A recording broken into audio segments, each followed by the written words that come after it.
भेड़िया कहता है, हम कब तक शेरों का बच्चा हुआ शिकार खाते रहेंगे। हमें ताकतवर बनना पड़ेगा कि हम शेरों का मुकाबला कर सकें और अपने लिए खुद शिकार कर सकें। एक भेड़िया कहता है, मैं बनूंगा ताकतवर। वह एक जादुई नदी के पास जाता है। जैसे ही वो पानी पीता है, भेड़िया बहुत ज्यादा ताकतवर बन जाता है और सारे भेड़िए उसे अपना लीडर बना लेते हैं। अब भेड़िए जिसे चाहते हैं उसे अपना शिकार बनाते, कभी हिरण को, कभी बकरी को या कभी ऊंट को। ये सब एक लोमड़ी देख लेती है और वह शेर को सारा किस्सा बताती है। शेर अपने साथियों के साथ तुरंत भेड़ियों के पास गया। भेड़ियों का लीडर यहाँ मौजूद नहीं था, इसीलिए शेरों ने सभी भेड़ियों को चीर फाड़ दिया और यहाँ से चले गए। जब भेड़ियों का लीडर वापस आया तो उसने देखा कि उसके सारे साथी मारे गए थे। तभी वहाँ खड़े एक कौवे ने कहा, जनाब, आपके सभी साथियों को शेरों ने मारा है। भेड़िया पूछता है, क्या तुमने खुद देखा? कौवा कहता है, हाँ, मैंने खुद देखा है। तभी भेड़िया जोर से दहाड़ता है और कहता है, अब मैं जंगल की ऐंठ से ऐंठ बजा दूंगा। अब इस जंगल में सिर्फ मेरा राज होगा।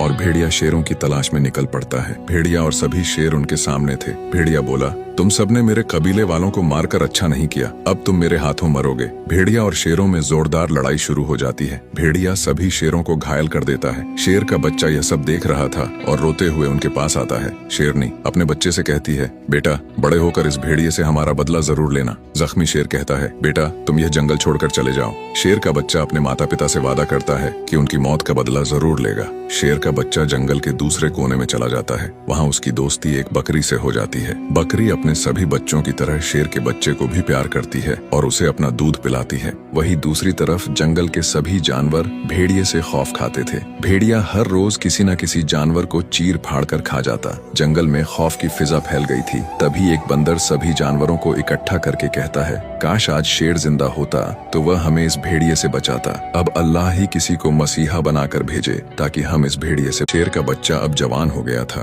और उसे वो वचन आज भी याद था जो उसने अपने मरते हुए माता पिता से किया था। शेर बकरी के पास जाता है और इजाजत लेता है कि वह भेड़िए के जंगल में जाना चाहता है। बकरी कहती है, बेटा, तुम जाओ और अपने माता पिता का बदला लो, मैं तुम्हारा इंतजार करूंगी। शेर भेड़िए के जंगल की तरफ लौटता है और गुस्से से दहाड़ता है, जिससे सारा जंगल हिल जाता है। सभी जानवर शेर की आवाज सुनकर खुश हो जाते हैं और कहते हैं, लगता है अल्लाह ने मसीहा भेज दिया। भेड़िया जैसे ही शेर की दहाड़ सुनता है तो गुस्से में भाग कर आता है। शेर और भेड़िया आमने सामने थे। शेर कहता है, तुमने मेरे माता पिता को मारा था। भेड़िया कहता है, अच्छा तो तुम उस दिन बच गए थे, खैर आज तुम भी मेरे हाथों मारे जाओगे। शेर और भेड़िए में जोरदार लड़ाई शुरू हो जाती है। सभी जानवर देख रहे थे। भेड़िया शेर को बुरी तरह मार रहा था। शेर अर्धमरा सा होकर जमीन पर लेटा हुआ था। भेड़िया जोर जोर से बोल रहा था, कोई है जो मुझसे मुकाबला करना चाहे। सभी जानवर डर जाते हैं। तभी शेर को अपने माता पिता से किया हुआ वादा याद आता है।